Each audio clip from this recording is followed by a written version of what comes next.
the Russians really at the forefront of realizing that when your conventional intelligence officers have been expelled en masse, what you can do, at least for the less sophisticated operations, is to turn to the darknet, turn to the hordes of, frankly moronic thugs who are around and who can be recruited painfully cheaply, it has to be said, usually with the sort of promise of a bit of cryptocurrency and so forth, and unleashed.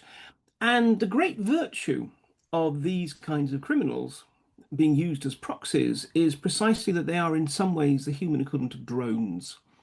You can send them off on a mission, you can treat them as disposable. These are not your highly trained, dedicated professionals who've just spent 6 years building up to this point. These are people who, frankly, if they carry out their mission, well and good.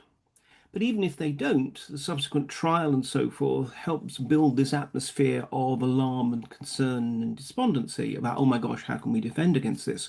So I think we have to recognize that we face a threat which is moving away from what used to be a fairly strategic level thing.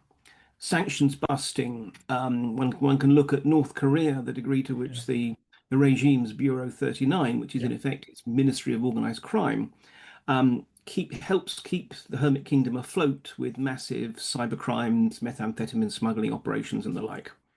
It's now moving into much more of a sort of small scale, bespoke kind of gig sabotage Yeah. economy, in which, as we've seen also with, shopping mall being burnt down in Warsaw, webcams being placed near railway lines to be able to monitor the flow of aid to Ukraine, all that kind of thing. You can outsource a lot of this activity just to local criminals very cheaply, very easily.